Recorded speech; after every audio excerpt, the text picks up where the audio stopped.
रुक जाओ, वो रेस्टोरेंट हम गरीबों के लिए नहीं है अभी, वहाँ सिर्फ अमीर लोग जाते हैं। एक बार मेरे कपड़े तो देखो, रोड पर कटोरा पकड़कर भीख मांगने वाली भिखारन लग रही हूँ। और जरा उस रेस्टोरेंट में खाना खाने वाले अमीरों को देखो, उनमें और हमें जमीन आसमान का फर्क है। नहीं अनन्या, तुम बहुत सुंदर लग रही हो। लेकिन अभी वो इस शहर का सबसे महंगा रेस्टोरेंट है, हमारी औकात वहाँ पानी पीने की भी नहीं है। तुम चिंता मत करो, मैंने आज के दिन के लिए पहले से ही सेविंग्स करके रखी है। आज तुम्हारा बर्थडे है Ananya.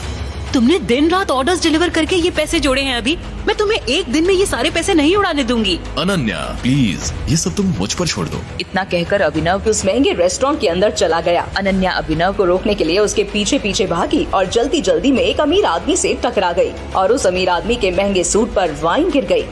I am sorry sir. अंधी हो क्या? इस गवार को अंदर किसने आने दिया? इस सूट की कीमत भी पता है तुझे? 20 लाख का सूट है ये। आई एम सॉरी, मुझसे गलती हो गई, मैं इस वक्त यहाँ से चली जाती हूँ। तुम्हें क्या लगता है मैं तुम्हें इतनी आसानी से यहाँ से जाने दूंगा? जब तक तुम मुझे 20 लाख रुपए नहीं दे देती, मैं तुम्हें कहीं नहीं जाने दूंगा। इसी वक्त मेरे सूट की कीमत चुकाओ, वरना क्या? अचानक ही अभिनव अनन्या के पास वापस आया। उस अमीर आदमी ने अभिनव को गौर से देखते हुए कहा, वाह, एक और सड़क छाप गवार। इस रेस्टोरेंट का स्टैंडर्ड वाकई बहुत गिर चुका है। इसी वक्त मेरी पत्नी से माफी मांगो। मैं माफी मांगू? तुम जानते भी हो मैं कौन हूँ। अनन्या उस अमीर आदमी और अभिनव के बीच हो रहे झगड़े को देखकर बहुत घबरा गई। अभी इससे माफी मांग लेते हैं और चलते हैं यहाँ से। इस अमीर आदमी को मैंने टीवी पर देखा है, ये सिंघानिया इंडस्ट्रीज का। मेरी पत्नी से माफी मांगो, वरना आज के दिन के लिए तुम जिंदगी भर पछताओगे। अभिनव की बात सुनकर वो अमीर आदमी गुस्से से तिलमिला उठा। पूरा रेस्टोरेंट उसे देख रहा था। मैं इस शहर का सबसे बड़ा हीरा व्यापारी हूँ। अमीर से अमीर लोग, मंत्री संतरी सब मेरे पॉकेट में रहते हैं। मैं चाहूँ तो चुटकी बजाते ही तुम्हारा नामो निशान गायब कर सकता हूँ। और अगर चुटकी बजाते ही मैंने तुम्हारे पूरे बिजनेस का नामो निशान ही गायब कर दिया तो? जब तक वो आदमी अब अभिनव की बात समझ पाता, अभिनव ने अपना फोन निकाला और किसी को एक मैसेज भेजा। अगले ही पल उस अमीर आदमी को एक कॉल आया और उसके पैरों तले जमीन खिसक गई। बेटा, हम बर्बाद हो गए, हमारी कंपनी के शेयर्स गिर गए और हमें करोड़ों का नुकसान हो गया। What? ये कैसे हो सकता है पापा? कोई हमें बर्बाद करने की कोशिश कर रहा है। क्या तुमने किसी बड़े आदमी को नाराज किया है? अगर किया है तो इसी वक्त माफी मांग लो, नहीं तो कल तक हम सड़क पर आ जाएंगे। वो अमीर आदमी अभिनव की तरफ मुड़ा और बोला, तुमने कैसे किया ये सब? तुम आखिर हो कौन? मेरी बात सुन बेटा, तुम यहाँ से भाग जाओ, वरना ये लोग तुझे भी मार डालेंगे। नहीं पापा, मैं आपको छोड़ के नहीं जाऊंगा। जिद मत कर अभिनव। बेटा देख, मैं तो अपनी जिंदगी जी चुका हूँ, अब जो भी करना है तुम्हें करना है, सब कुछ तुम्हें संभालना है। और मेरी बात सुन, एक बार यहाँ से जाए, उसके बाद दोबारा मुड़ के मत देखना, ठीक है? संजय ने कहा और अपनी उंगली में से एक सोने की अंगूठी निकालकर अभिनव को थमा दी। उस पर टी लिखा हुआ था। और एक बात हमेशा याद रखना, अपनी आखिरी सांस तक लड़ना है, समझ गया ना टाइगर? संजय ने अभिनव के माथे को चूमा। Run tiger, run tiger run! और अपनी बंदूक लेकर उन लोगों का सामना करने के लिए गली से बाहर निकल गए। संजय जैसे ही अपनी गाड़ी के पास पहुँचे तो राणा ने संजय पर बंदूक तान ली। टाइगर! इस कमीने का चेहरा मत भूलना।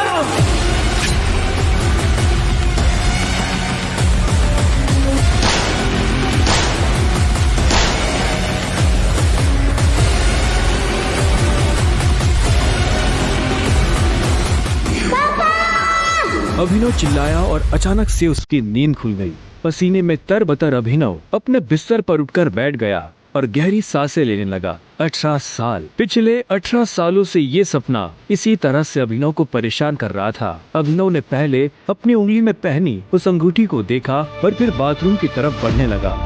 अभिनव गुड़गांव में रहता था और डिलीवरी बॉय का काम करता था।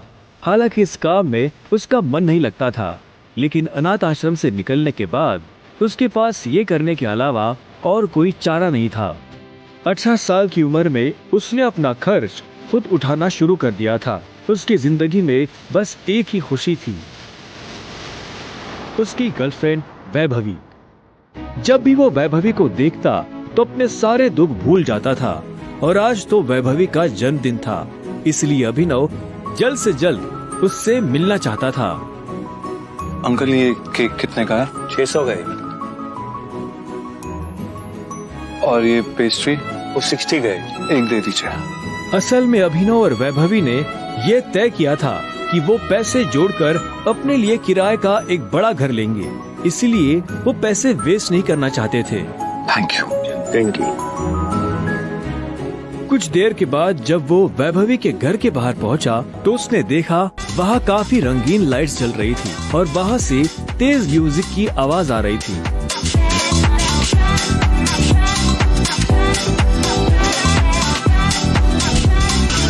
वैभवी,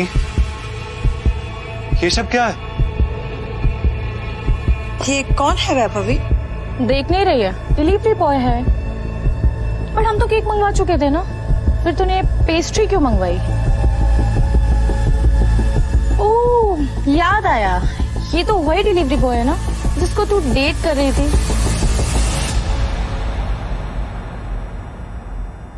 ओह कम ऑन यार वैभवी, तेरा स्टैंडर्ड इतना गिर जाएगा मुझे नहीं पता था। बेब,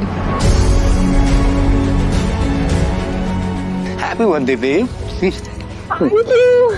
अभिनव देवेन को अच्छी तरह से जानता था। वो एक बड़े बाप का लड़का था और हर वक्त वैभवी के आसपास मंडराता रहता था।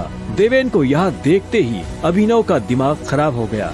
उसके हाथ में एक बड़ा सा गिफ्ट था, उसके आगे अभिनव के हाथ में लटकी पेस्ट्री की थैली कुछ भी नहीं लग रही थी। मेरी वैभवी को छूने की तेरी हिम्मत कैसे? Stop it. दोस्तों, तुम लोगों को मेरे ऊपर डाउट था ना, मेरे स्टैंडर्ड्स पर डाउट था। अब बताती हूँ मेरे स्टैंडर्ड्स क्या है।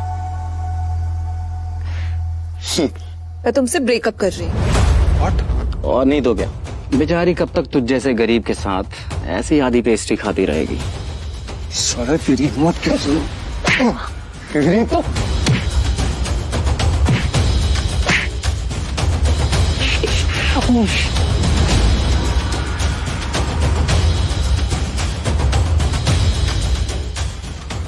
ये तुमने ठीक नहीं किया वैभवी। और अभिनव वहाँ से निकल गया। वो उन दोनों की शक्ल अब और नहीं देखना चाहता था। उसकी आंखों में आंसू थे और उसका दिल बुरी तरह टूट चुका था। हर घूंट के साथ उसकी आंखों के सामने वो दृश्य आ रहा था जिसमें देवेन वैभवी के गालों को चूम रहा था। ये तुमने अच्छा नहीं किया वैभवी, तुमने बिल्कुल अच्छा नहीं किया। बहुत गलत किया तुमने मेरे साथ, बहुत गलत किया। अभिनव धोखे के नशे में डूबकर बेहोश हो चुका था, लेकिन उसके लिए ये रात यहाँ खत्म नहीं होने वाली थी। उधर जब अभिनव सड़क पर बेहोश हो गया था, तब इधर सनी सिंह अपनी गाड़ी में बैठा बेचैन हो रहा था। सनी सिंह की बहन अनन्या उसके गले का कांटा बन गई थी। सनी अपने दादा हरदेव पाल सिंह की नजर में आने के लिए और अनन्या को रास्ते से हटाने के लिए कुछ भी कर सकता था, और आज वो अपनी गाड़ी में अपने आदमियों के साथ निकल पड़ा था अपनी बहन को सबक सिखाने के लिए।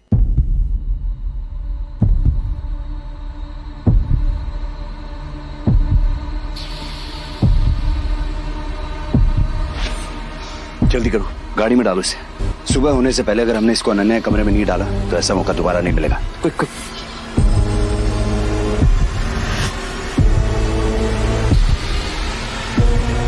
सनी के आदमी अभिनव को उठाकर सीधा रूम नंबर 409 में घुस गए।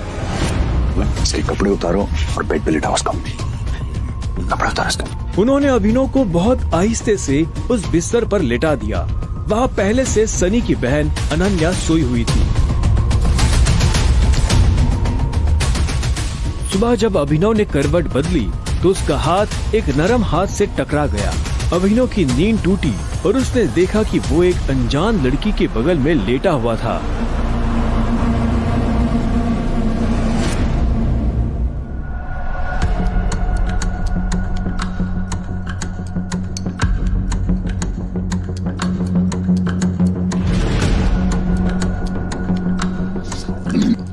कौन हो तुम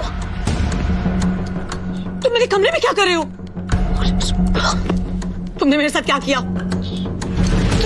अबे नहीं, वो भी इस हाल में। छी छी छी छी छी छी छी, शेम ऑन यू बहना।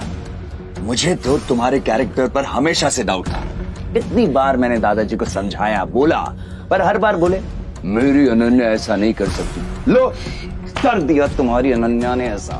अब पता है दादाजी को उनकी पोती की ये जो रंग रलियां चल रही है, इनका से लाइव टेलीकास्ट दिखाने के लिए मैंने उन्हें यहाँ बुला लिया। भाई मुझे नहीं पता, भरोसा करिए। क्या हुआ, कैसे हुआ? मैं जानती तक नहीं इस लड़के को, नहीं जानती भाई। मैं भी, हम दोनों के बीच में कुछ भी नहीं हुआ। नहीं। इससे पहले कि अभिनव सफाई देता, अनन्या और सनी के दादा हरदेव पाल सिंह कमरे में पहुंच चुके थे।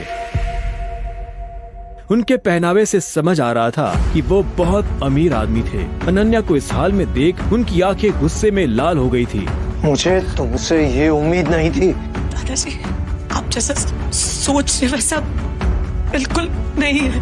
अनन्या, तुम्हें अच्छे से नियम पता थे, फिर भी तुमने सारे नियम तोड़ दिए। नहीं दादाजी, नहीं। और तू? जब अभिनव की नजर हरदेव से मिली तो उसे लगा कि वो अपनी आंखों के सामने मौत देख रहा है। तूने मेरी पोती के साथ रात गुजारी है ना, आज से हमारे परिवार के कानून के हिसाब से तू सिंह परिवार का दामाद है। क्या? हम दोनों के बीच में लेकिन कुछ हुआ ही नहीं है। दादाजी, कुछ नहीं हुआ है। कुछ नहीं किया ना तुम दोनों ने, तो क्या ये सब?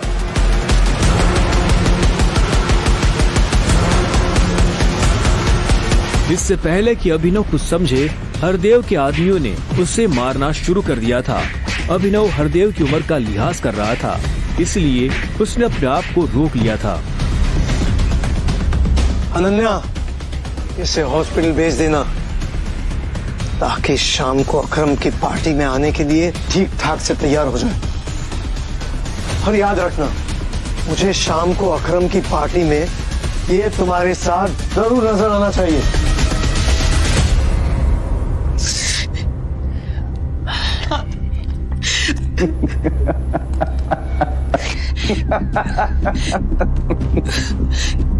क्यों मेरी जिंदगी बर्बाद कर दी तुमने? क्यों? अभिनव के पास इस सवाल का कोई जवाब नहीं था। वहां जाकर अभिनव शाम को होने वाली पार्टी के लिए तैयार होने लगा। उससे हरदेव और उसके आदमियों का डर नहीं था। वो जानता था कि अनन्या पहले से काफी मुश्किल में थी और वो अपनी वजह से उसकी मुश्किलें और नहीं बढ़ाना चाहता था। अभिनव के पास ले देकर सिर्फ एक ब्लेजर था, वो भी उसके पापा का। वो जगह जगह से फटा और उधड़ा हुआ था, लेकिन जब अभिनव ने उसे पहना तो उसकी खूबसूरती ने ब्लेजर की सारी कमियां ढक दी। अभिनव का अंदाजा सही था, अनन्या का घर काफी बड़ा था। वो एक अमीर परिवार की लड़की थी। जितना अभिनव महीने का कमाता था, उतने की अनन्या ने सैंडल्स पहनी हुई थी।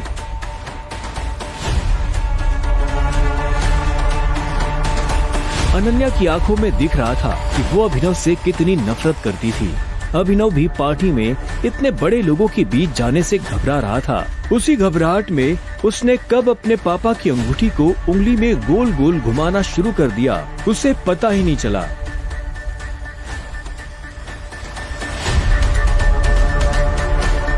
इस अंगूठी को उतार दो प्लीज, बहुत गंदी लग। सॉरी, पर ये अंगूठी मेरा सब कुछ है।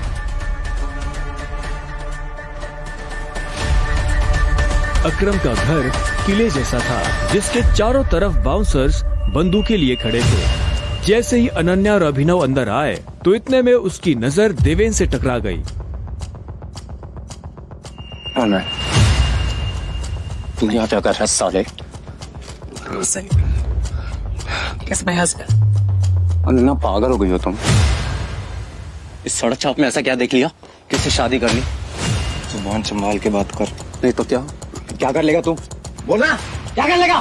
देवेन भी तैश में आ गया। अभिनव उसके ऊपर हाथ उठाने ही वाला था। इतने में उन दोनों का झगड़ा देख पार्टी का ऑर्गेनाइजर अकरम वहाँ पहुँच चुका था। क्या हो रहा है यहाँ?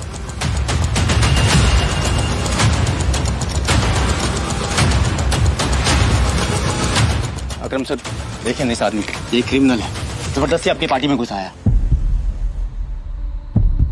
इधर आओ।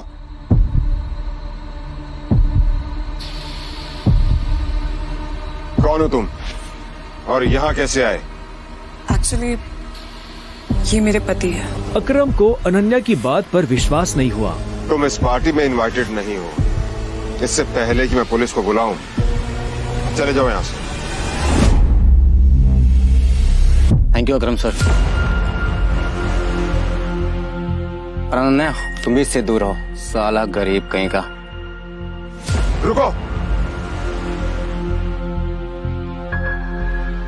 अकरम भागते हुए अभिनव के पास गया और उसकी अंगूठी को देखने लगा। मुझे तुमसे कुछ जरूरी बात करनी है, अकेले में। अच्छा चलो। अकरम ने कहा और अभिनव का हाथ पकड़कर उसे अपने साथ अंदर ले जाने लगा। अनन्या, देवेंद्र, सनी और पार्टी में मौजूद बाकी लोग ये देख हैरान हो गए थे।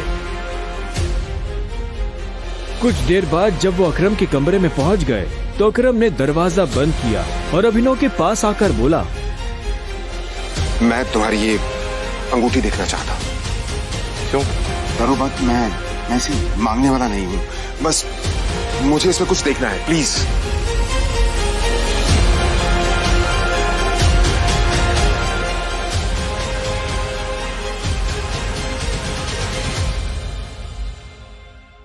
टाइगर?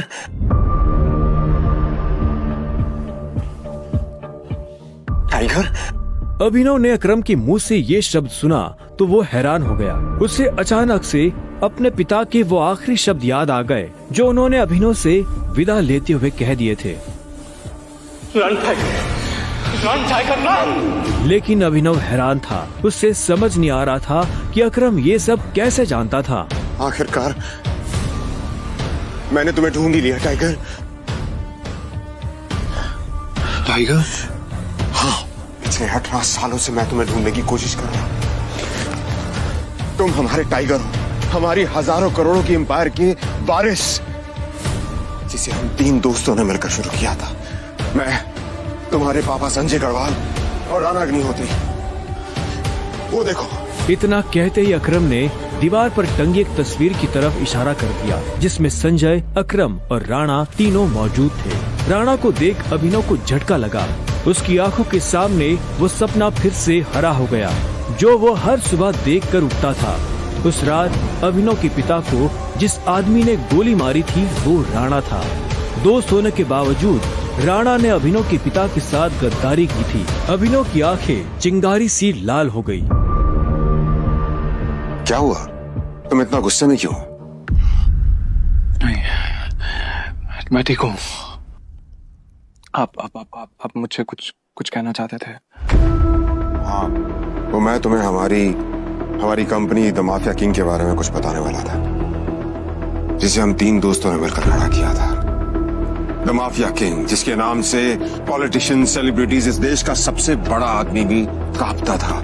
लेकिन तुम्हारे पापा के जाने के बाद सब कुछ बिखर गया और इस दौरान हमारे कई दुश्मन खड़े हो गए, जिसमें सबसे बड़ा दुश्मन है इकबाल शेखावत। वो तुम्हें कई सालों से ढूंढने की कोशिश कर रहा है ताकि तुम्हें मारकर वो हमारा नामो निशान खत्म कर देना चाहता है। फिलहाल द माफिया किंग का सारा काम राणा का बेटा मोंटी संभाल रहा है। अब तुम आ गए हो तो इस कंपनी की भाग दौड़ तुम संभालोगे। अपने पापा के काम को अब तुम्हें आगे बढ़ाना होगा टाइगर। अभिनव की जिंदगी रातों रात पलट चुकी थी। उसके साथ जो हुआ उस पर उसे अभी तक यकीन नहीं हो रहा था।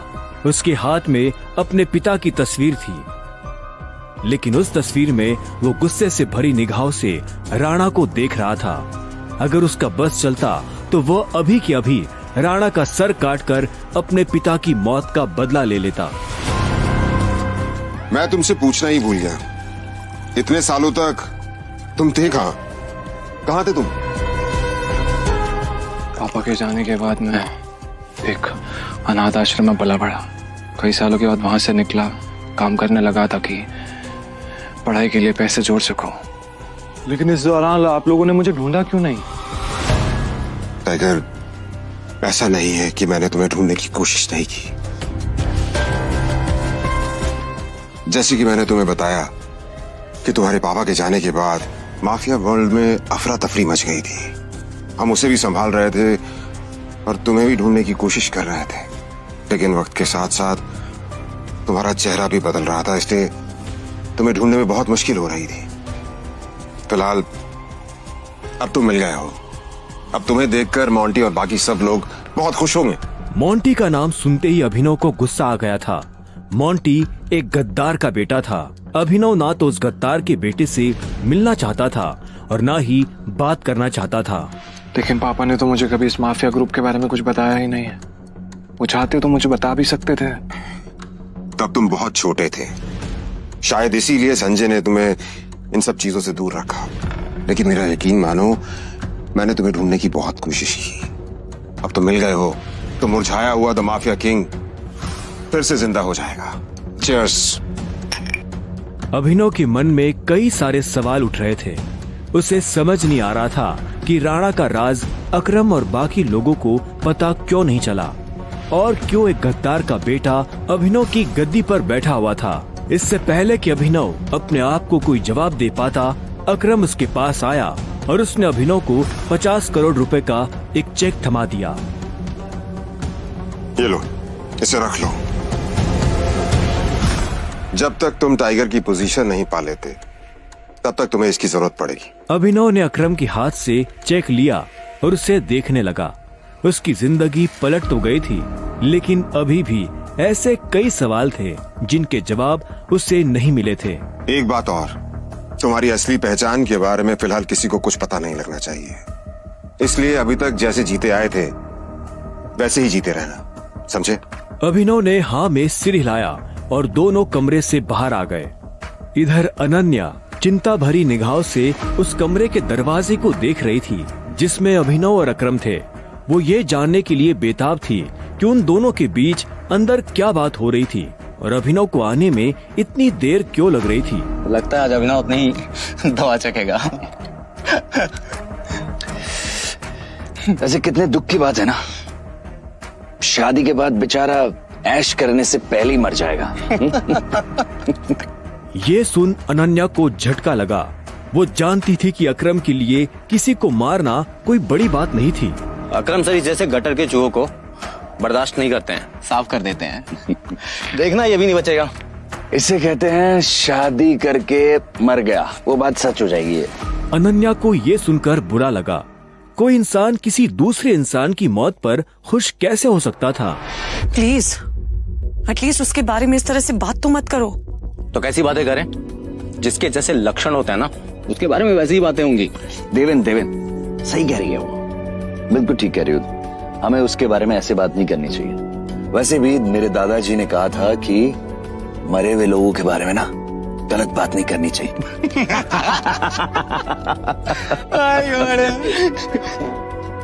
इससे पहले कि अनन्या कुछ कहती, अकरम अभिनव को लेकर बाहर आ रहा था।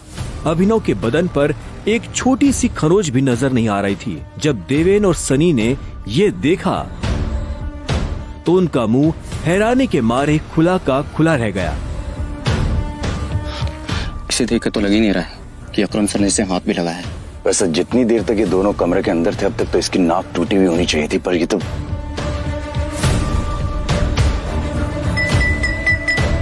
लेडीज एंड जेंटलमैन, मैं आप सबको किसी से मिलवाना चाहता हूं।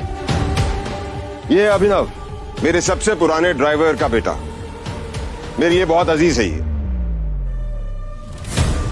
अकरम ने जैसे ही अभिनव का सबसे परिचय करवाया तो देवेन और सनी खुश हो गए, लेकिन अनन्या को ये सुनकर झटका लगा।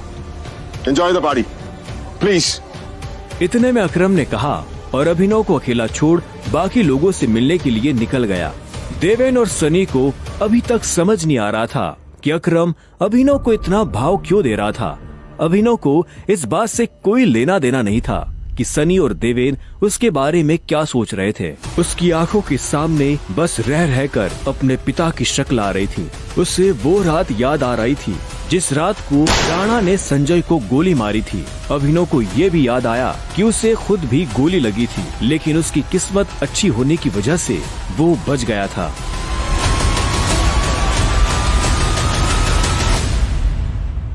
मुझे नहीं लगा था कि तुम अपने पैरों पर बाहर भी आ पाओगे। अच्छा, तुम्हें मेरी इतनी चिंता हो रही थी? ओ प्लीज, मुझे चिंता नहीं हो रही थी, बस तुम्हें तो अपनी चिंता होनी चाहिए ना। अगर जिंदा रहना चाहते हो तो थोड़ा बच कर रहो। अकरम सर ने तेरे से अंदर क्या बात की, बता। उन्होंने मुझसे कहा कि अगर देवेंद्र जैसा कहता तुझसे सवाल पूछे तो उसे जवाब मत देना। रानूखोर। देवेंद्र ने उसे गाली दी, लेकिन अभिनव पर उसका कोई असर नहीं हुआ। उसके दिमाग में इस वक्त पहले से ही कई जरूरी चीजें घूम रही थी। इसके बाद पूरी पार्टी के दौरान अनन्या ने अभिनव से कोई बात नहीं की। मेरा घर यहाँ से पास में है, वहीं ले लो। तुमने सोच भी कैसे लिया कि मैं तुम्हारे साथ तुम्हारे घर आ रही हूँ? तुम्हारी हालत ऐसी है तो पता नहीं तुम्हारे घर की हालत कैसी होगी। तुम मेरी पत्नी हो, मेरे साथ नहीं रहोगी तो किसके साथ रहोगी? सुनो, अपनी ये 2 कौड़ी का लॉजिक ना अपनी जेब में रखो। पहले तुम मुझे ये बताओ, तुम मेरे बिस्तर में कैसे आए? ये सवाल तो मैं भी तुमसे पूछना चाहता हूँ।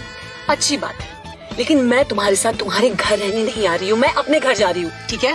और अगर इन फ्यूचर मजबूरी भी रहे ना, तो मैं तुम्हारे साथ तुम्हारे घर में नहीं रहूंगी, तुम मेरे घर रहने आओगे एक नौकर की तरह, समझे? अभिनव ने पहले उसे देखा और फिर अपनी उंगली में पहनी हुई उस अंगूठी को देखने लगा। अगर आज वो अंगूठी नहीं होती तो पता नहीं उसका क्या होता।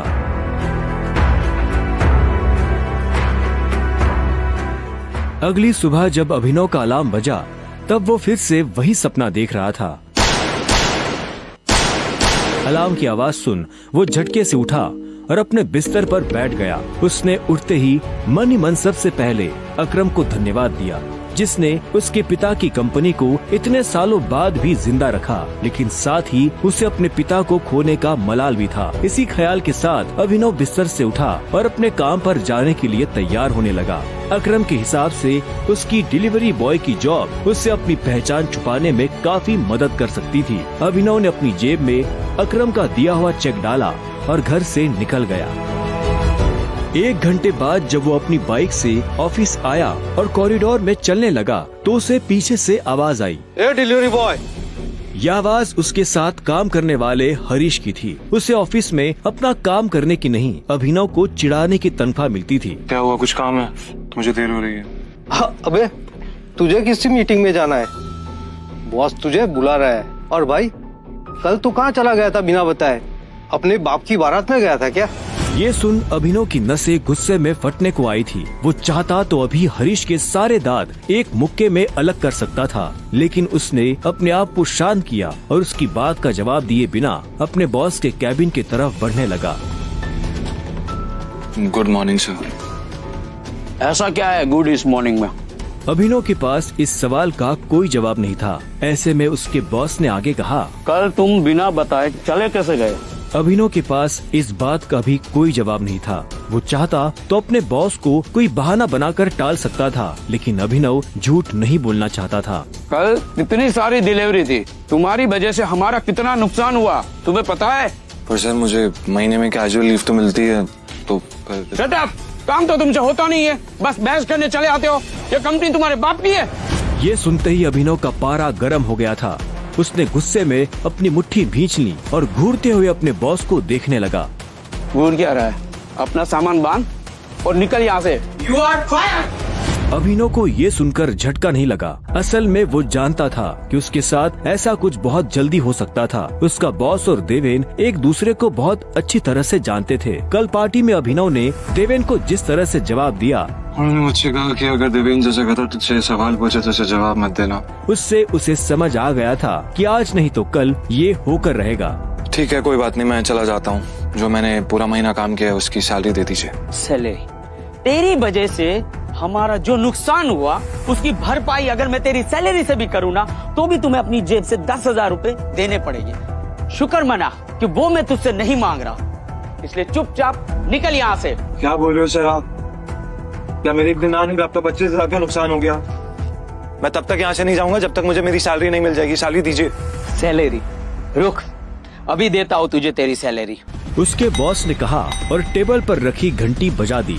अगले ही पल कमरे का दरवाजा खुला और 4 बाउंसर अंदर घुस आए। उठाकर बाहर पटको साले को।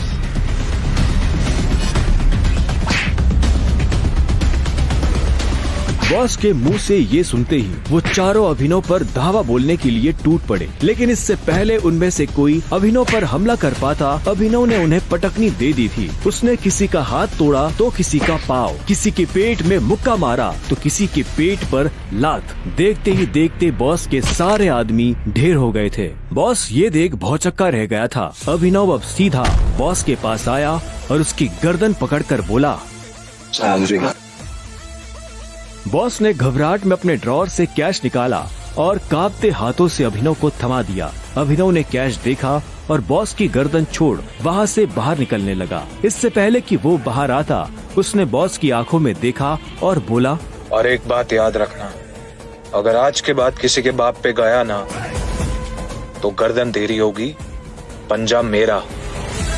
ये सुन बॉस के होश उड़ गए थे। उसे पता था कि अभिनव एक गुस्सैल आदमी है, लेकिन उसने कभी उसका गुस्सा देखा नहीं था। इधर अभिनव भी जब ऑफिस से बाहर आया तो उसे एक अनजान नंबर से फोन आया। अभिनव ने फोन उठाया। हेलो, कौन? टाइगर, अकरम। हाँ कहिए। मुझे तुम्हें किसी से मिलवाना है, वो भी हमारे माफिया वर्ल्ड का एक बहुत बड़ा नाम है, और साथ ही साथ तुम्हारे पापा और मेरा जिगरी यार भी, बलराज। मैं चाहता हूँ कि बलराज को पता चल जाए कि हमारा टाइगर वापस लौट आया है, इसलिए शाम को साथ में डिनर करेंगे। क्या आपको सच में लगता है मुझे बलराज जी से मिलना चाहिए? वो अभी तक बलराज के नाम से कांप रहा था। अकरम भी उसकी घबराहट समझ गया था। बलराज जी, सिर्फ बलराज कहो, तुम टाइगर हो यार, और जंगल में सारे जानवर टाइगर के नाम के आगे जी लगाते हैं, लेकिन टाइगर कभी किसी जानवर के नाम के आगे जी नहीं लगाता। चलो शाम को मिलते हैं, बाय। अकरम के मुंह से ये बात सुनते ही अभिनव का कॉन्फिडेंस बढ़ गया था। वो अब उस टाइगर जैसा महसूस कर रहा था जो जू से निकलकर जंगल में आ गया हो। अभिनव अपने पुराने ऑफिस से निकलने के बाद अपने घर आ गया था। वो इतने आराम से अपने बिस्तर पर आखिरी बार कब लेटा था उसे याद ही नहीं था। वो बड़ी एक्साइटमेंट के साथ कमरे के दरवाजे की तरफ देख रहा था। Pizza delivery. सर, ऑर्डर सिर्फ 500 का था, आपने मुझे 1000 क्यों दिए? तुम डिलीवरी वाले बहुत मेहनत करते हो दोस्त, ये 500 रुपए तुम्हारी टिप। Thank you sir. इधर अभिनव उस पिज्जा बॉक्स को ध्यान से देख रहा था। उसे याद नहीं आ रहा था कि उसने आखिरी बार पिज्जा कब खाया था। वैभवी और अपने लिए घर लेने के चक्कर में उसने अपनी कितनी इच्छाओं को मारा था, इसका एहसास उसे आज हो रहा था, लेकिन अब वो रुकने वाला नहीं था। शाम को अभिनव होटल सैफायर जाने के लिए तैयार होने लगा था। उसने ग्रे कलर की शर्ट और ब्लैक कलर की पैंट पहनी थी। अभिनव के पास पहनने के लिए इससे अच्छा और कुछ नहीं था। जैसे उसने होटल को बाहर से देखा तो देखता ही रह गया। उसने आज तक इतने बड़े होटल को इतने पास से नहीं देखा था। रुको, अंदर का जा रहा है?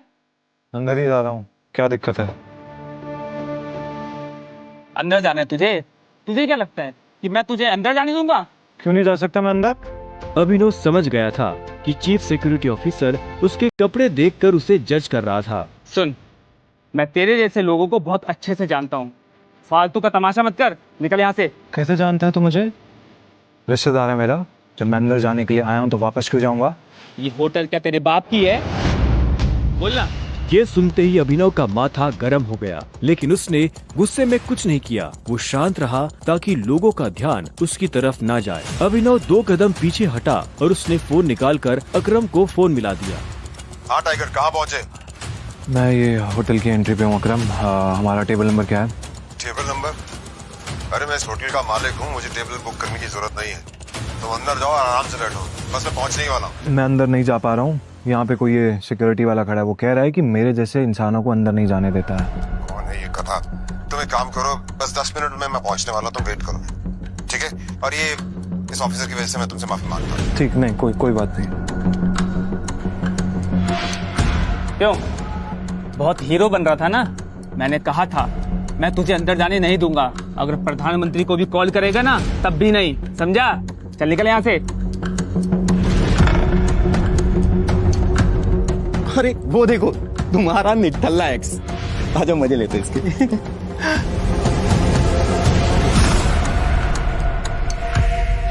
इससे मैंने अपना बॉयफ्रेंड कभी माना ही नहीं। वैसे भी मैं अपने से छोटे लोगों से बात नहीं करती, मुंह नहीं लगती उन्हें बॉयफ्रेंड क्या बनाऊं।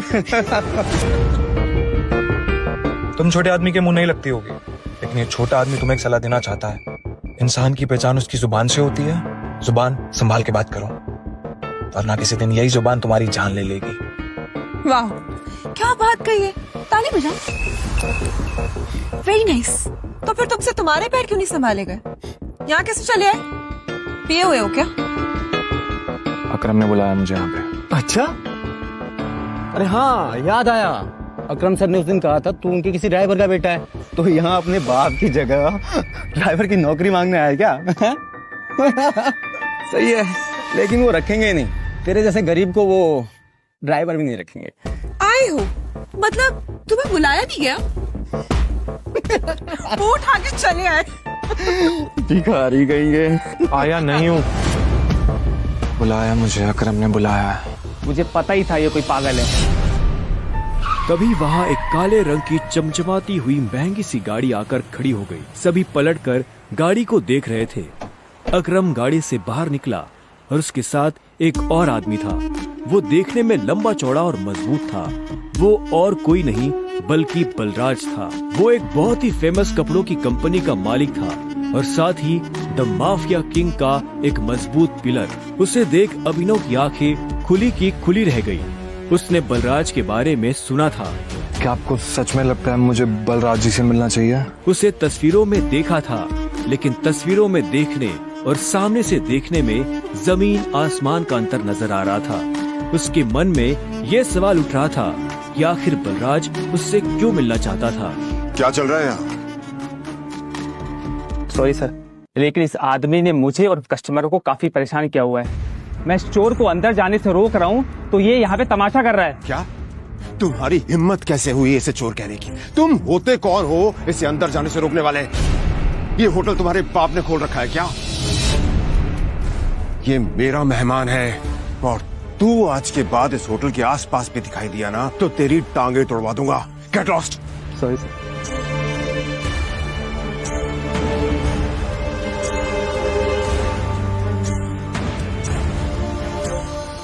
I'm sorry टाइगर, इस बेवकूफ की वजह से। नहीं, असल में तो छोटा आदमी का दुश्मन बना हुआ है आज की। आओ चलो। अकरम ने अभिनव को अपने साथ अंदर आने का इशारा किया। अभिनव अकरम के पीछे चला जा रहा था। उसे महसूस हो रहा था कि बलराज भी अपने भारी भरकम पैरों के साथ अभिनव के पीछे आ रहा था। कुछ देर के बाद वो होटल के एक आलीशान से कमरे के बाहर आ चुके थे। इससे पहले कि वो अंदर जाते, होटल का मैनेजर उनके पास आया और बोला, good evening sir, welcome sir, can I get something for all of you? एक काम करो, जो भी लीकर अवेलेबल है उसकी लिस्ट भिजवा दो। Sure sir, but sir if you don't mind, अपने होटल में जितनी भी लिकर्स अवेलेबल हैं मुझे सबके नाम याद है।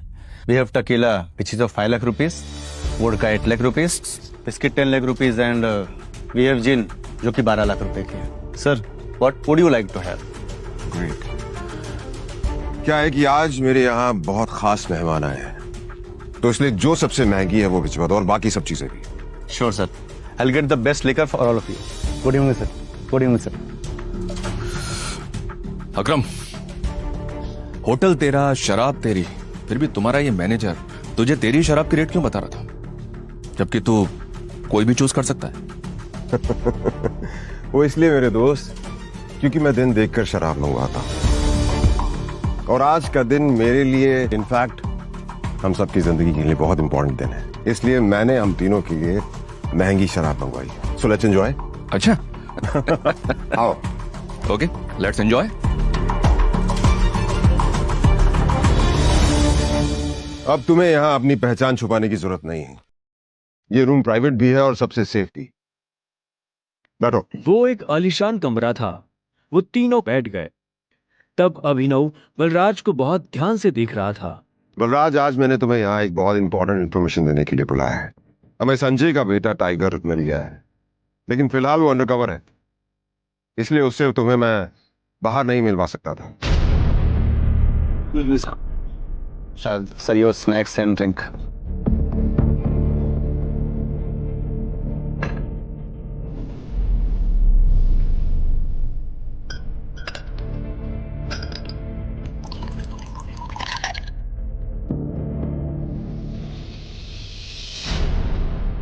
सर.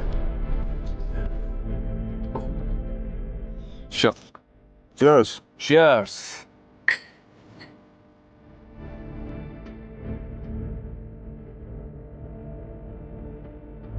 तो यही है टाइगर. हाँ, ये है हमारा टाइगर. और मैं चाहता था ये हमारी टीम के बड़े और भारी मेंबर्स से मिल ले, और मिलने के बाद जिस तरफ हम बढ़ रहे हैं उस तरफ बढ़ने में ये हमें लीड करे.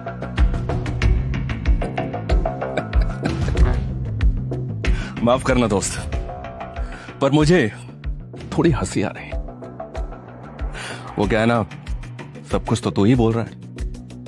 हमारा ये टाइगर गूंगा है क्या? हाँ, बलराज, तुम्हें टाइगर के बारे में इस तरह से बात नहीं करनी चाहिए. माफ करना दोस्त, माफ करना. बोलना अच्छी लगी मुझे तुम्हारी. अच्छा,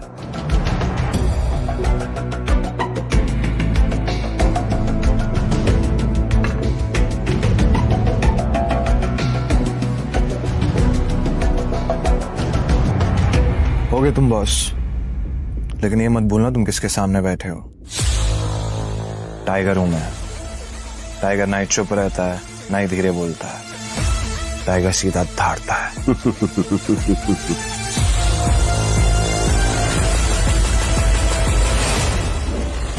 तो तुम टाइगर हो, ठीक है. तो टाइगर ये बताओ, इतने सालों से कहां थे तुम? अब ऐसा तो नहीं हो सकता ना कि इतने सालों के बाद तुम हमारे सर पे आके बैठ जाओ और हम मान लेंगे कि तुम टाइगर हो. मजाक तो नहीं हो रहा है यार? क्यों अकरम, सही कहा ना? और जिस गद्दी की तुम बात कर रहे हो ना, उसको लिया नहीं जाता, कमाया जाता है.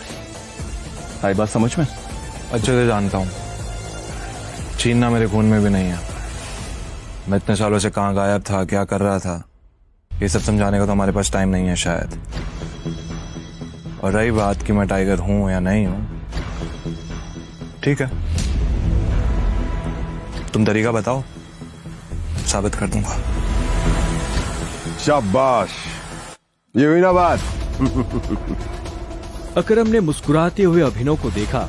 उसकी आंखों में अभिनव के लिए गर्व की भावना झलक रही थी. उसने जितना सोचा था, अभिनव उससे भी खूंखार था, लेकिन बलराज के माथे पर शिकन बरकरार थी. उसकी आंखों से पता चल रहा था कि वो इतनी जल्दी अभिनव को टाइगर नहीं मानने वाला था. वैसे भी पूरे ग्रुप में अगर बलराज किसी चीज के लिए जाना जाता था तो वो थी उसकी जिद. वो इस बात को नहीं पचा सकता था कि कल को एक बच्चा उसके सर पर बैठकर राज करे. सिर्फ अकरम की शाबाशी से काम नहीं चलेगा प्यारे, पर मैंने अभी एक्सेप्ट नहीं किया है कि तुम टाइगर हो. तुमने कहा कि तुम साबित कर सकते हो कि तुम टाइगर हो, तो ठीक है, मैं तुम्हें चैलेंज देना चाहता हूं. ये क्या कह रहे हो तुम? Relax Akram, relax. Let's fight. लड़ते हैं. अगर तुम जीते तो हम मान लेंगे कि तुम टाइगर हो, लेकिन अगर तुम हारे तो हमसे कुछ पैसे लेना और गुड़गांव से कहीं बहुत दूर जाकर सेटल हो जाना. बलराज, क्या कह रहे हो तुम? ये सही नहीं है.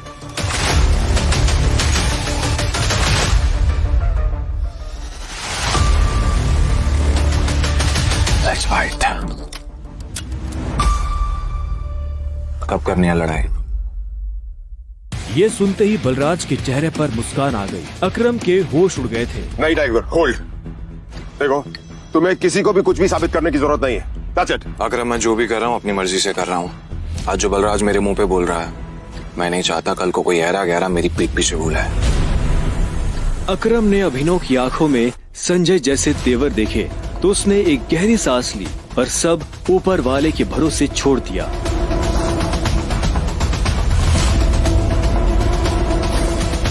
लगभग 1 घंटे के बाद बलराज अभिनव और अकरम के साथ अपनी प्राइवेट एरेना में आ गया था।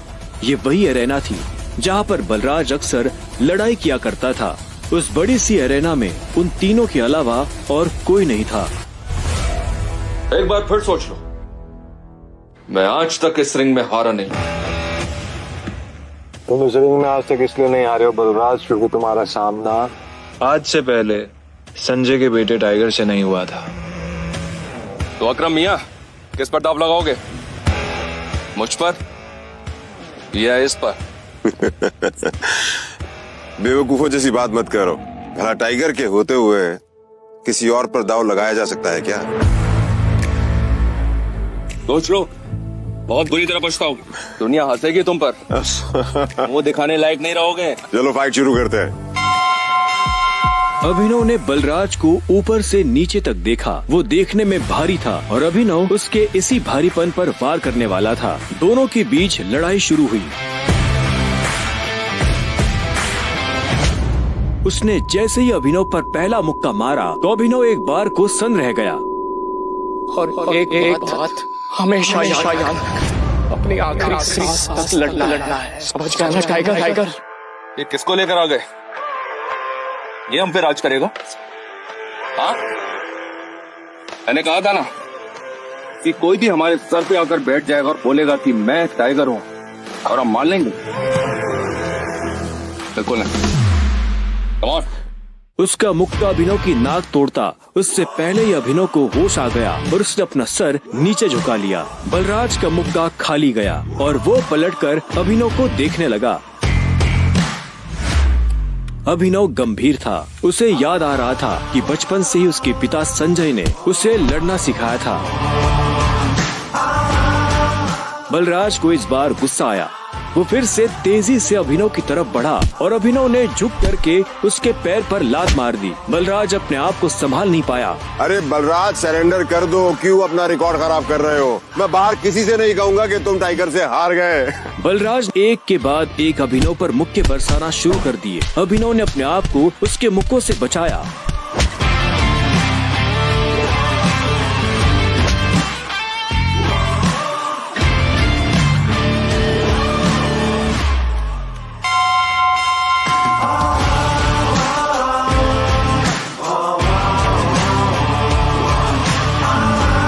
अभिनव ने बलराज को छोड़ा और चुपचाप रिंग के कोने में जाकर खड़ा हो गया। बलराज ने मुश्किल से अपने भारी भरकम शरीर को उठाया और दर्द में कराहते हुए बोला, अकरम, मैं जानता हूँ तुम बहुत खुश हो गया आज। बलराज की कमर में मोच आई थी और उसने हंसते हुए अभिनव से कहा, कहाँ से सीखा ये सब? ये सब मुझे विरासत में मिला है, मेरी उस गद्दी के साथ। जरा पियोगे मेरे साथ? आज की पार्टी मेरी तरफ से। बलराज, ऐसे नहीं कहते, ऐसे कहते हैं कि टाइगर जी, क्या आप मेरे साथ शराब पिएंगे, पार्टी करेंगे? इस तरह। टाइगर जी, क्या आप आज मेरे साथ शराब पीना पसंद करेंगे? पार्टी करेंगे? हाँ, ओके। राइट। क्यों नहीं?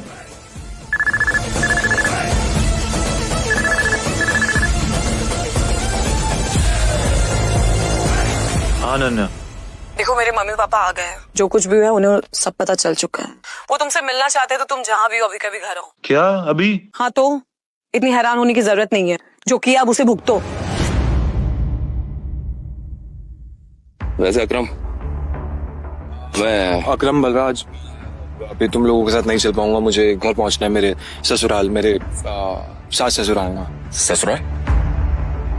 तुम्हारी शादी कब हुई? लंबी कहानी है, कभी और बताऊं। सब ठीक तो है ना? हमें मोंटी को बुलाकर बता देना चाहिए कि नहीं बलराज, अभी फिलहाल इसकी असली पहचान किसी के बारे में पता नहीं चलना चाहिए और किसी को पता नहीं चलना चाहिए कि टाइगर लौट आया है। ठीक है? मोंटी जो कर रहा है उसे करने दो। चलो मैं निकलता हूँ। और अकरम, तुम्हें याद है ना मुझे वो नई नौकरी के लिए? डोंट वरी, तुम्हारा काम हो जाएगा। ये सुन अभिनव ने अकरम और बलराज से हाथ मिलाया और वो बाहर आ गया। उसने अपने जाने के लिए एक कैब बुक कर ली थी। टाइगर, ये लो। ये वही शराब है जो हमने होटल में पी थी। अपने सास ससुर को जाकर पिला देना, उनकी 7 पुश्तों में किसी ने नहीं पी होगी। इस सब के लिए थैंक यू अकरम। तुम्हें भी वापस आकर हमारी उम्मीदें जिंदा करने की।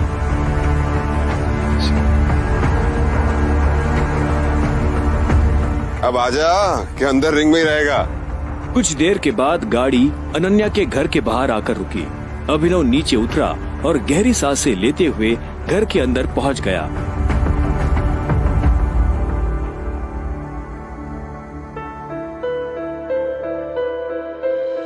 नमस्ते मम्मी जी, नमस्ते पापा जी।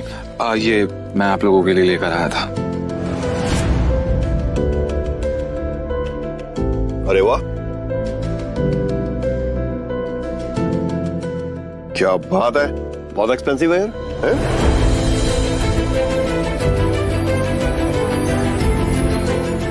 क्या खुशबू है, देख। क्या तुम भी? मुझे तो लगता है ये बॉटल्स कहीं से चोरी करके लाया होगा। तुम्हें लगता है इसके जैसा आदमी इतनी महंगी शराब अफोर्ड कर पाएगा? और तुम ये सब क्यों लाए हो यहाँ पे? हमारे बेटी के साथ जबरदस्ती करने के बाद हमें रिश्वत देना चाहते हो तुम? वो भी चोरी की हुई शराब? सॉरी, लेकिन ना ही मैंने किसी के साथ जबरदस्ती की और ना ही कोई चोरी की है। अच्छा, तो फिर मेरी बेटी के साथ तुम्हारा भूत सोया हुआ था? तुम ये सब इसलिए कर रहे हो ना ताकि तुम मेरी बेटी की जायदाद हड़प कर सको? तुमने कहा तुम और कहा मेरी बेटी। अभिनव को ऐसा लगा जैसे उसके सीने में किसी ने छुरा घोंप दिया हो। कोई भी उसकी बात सुनने को राजी ही नहीं था। हाँ, ये बात ठीक है कि वो अनन्या के साथ एक बिस्तर पर सोया था, लेकिन उसने ये सब जानबूझकर नहीं किया था। उसे खुद नहीं पता था कि वो अनन्या के कमरे में कैसे पहुंच गया। अगर उसे पहले से ये सब पता होता तो वो कभी ऐसा नहीं करता। पर आखिर में अभिनव ने कोई सफाई नहीं दी। उसे पता था कि कोई फायदा नहीं होगा। गूंगे हो? मुंह में जुबान नहीं है तुम्हारे? शर्मिला, बैठ। अभिनव, बैठ जाओ। शर्मिला अभी भी गुस्से में उसे देख रही थी। अभिनव बैठा और राजीव ने आगे कहा, तो वहाँ जो कुछ भी हुआ है हमें उसके बारे में सब कुछ पता है और अनन्या को भी ये मालूम नहीं है कि उसके साथ कैसे हुआ है। लेकिन मुझे ऐसा लगता है कि वहाँ पे कोई बहुत बड़ी गड़बड़ हुई है। चलो, अब जो कुछ भी है, तुम्हारे और अनन्या का रिश्ता तो बदल नहीं सकते। वैसे भी जो कुछ हुआ उसका उसे मलाल नहीं था। अगर वो अनन्या से नहीं मिलता तो वो अकरम से कभी नहीं मिल पाता। साथ ही वो बाहर की दुनिया में अनन्या का नाम भी खराब नहीं होने देना चाहता था। ऐसे में वो भी नहीं चाहता था कि ये शादी टूटे। तो अभिनव, तुम क्या करते हो? मैं एक डिलीवरी बॉय का काम करता था और आज मुझे नौकरी से निकाल दिया गया। उसके ये शब्द किसी बॉम्ब की तरह उन दोनों पर गिरे। इससे पहले कि शर्मिला कुछ कहती, राजीव ने कहा, अभिनव, तुम्हें जल्द से जल्द नौकरी ढूंढनी पड़ेगी और वो भी अच्छी वाली। तभी तुम मेरी बेटी के साथ लीगली शादी कर सकते हो। चलो, अब तुम जा सकते हो। अभिनव उठा और बाहर निकलने लगा। इतने में शर्मिला के गुस्से में और एक उबाल आया और वो अभिनव के पीठ पीछे बोली, देखा कितना ढीठ है ये? ओवर कॉन्फिडेंस तो देखो इसका। जेब में 10 रुपए नहीं है और चल ऐसे रहा है जैसे जंगल का टाइगर हो। राजू, तुम्हें लगता है इस जैसे लीडर को कोई नौकरी पे रखेगा? रखेगा नहीं, रखेंगे। मेरे लिए काम की कमी नहीं है। सुना तुमने? राजीव भी अभिनव की बात सुन हैरान हो गया। इतने में अभिनव शर्मिला के पास आया और बोला, अगर मुझे एक अच्छी नौकरी मिल गई तो क्या आप मुझे ये साबित करने का मौका देंगी कि मैं अनन्या से शादी करने के लायक हूँ? बड़ा कॉन्फिडेंस है। अरे भाड़ में जाए ऐसा कॉन्फिडेंस। और तुम, नौकरी का मतलब ये नहीं है कि कल के तुम किसी पार्किंग लॉट में जाके बैठो और लोगों की गाड़ियों की रसीद पढ़ो। मेरा मतलब है नौकरी जैसी नौकरी, असली नौकरी, सही वाली नौकरी। और अगर कल तक तुम्हें ऐसी नौकरी मिल जाती है ना, तो तुमने जो कुछ भी अभी कहा उसके बारे में एक बार सोच सकती हो। शर्मिला से ये सुनते ही अभिनव के चेहरे पर बड़ी सी मुस्कान आ गई। शर्मिला को नहीं पता था कि अभिनव कौन है और उसके पीछे किसका हाथ है। उसने मुस्कुराते हुए हाँ में सिर हिलाया और घर के अंदर जाने लगा। रात बहुत हो चुकी थी और उसे पता था इस वक्त वो अपने घर नहीं जा सकता था। उसने सोचा था कि वो अनन्या के कमरे में जाकर सो जाएगा। वैसे भी अब दोनों पति पत्नी थे।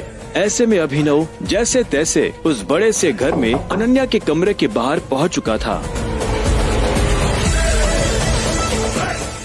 क्या है?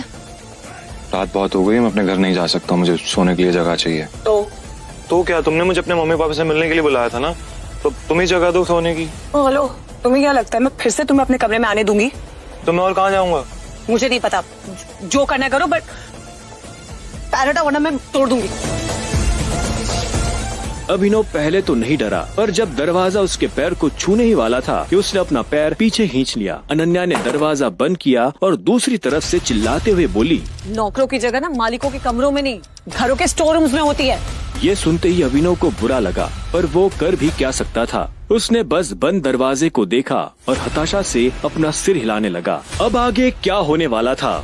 कहाँ सोने वाला था अभिनव? और क्या उसे इस घर में कभी इज्जत मिल पाएगी? और क्या होगा जब अनन्या के घर वालों को अभिनव की असली पहचान के बारे में पता चलेगा? इन सभी सवालों का जवाब पाने के लिए बस अपनी स्क्रीन पर नीले बटन को क्लिक करें, फिर प्ले स्टोर खोलने के बाद पॉकेट FM ऐप इंस्टॉल करें और फिर अपने मोबाइल नंबर से रजिस्टर करें। अब आप पॉकेट FM की ढेरों मजेदार कहानियाँ सुन सकते हो। सुनने के लिए तुरंत डाउनलोड करें पॉकेट FM और सुने ये दिलचस्प कहानी द रिटर्न ऑफ टाइगर, बिल्कुल मुफ्त।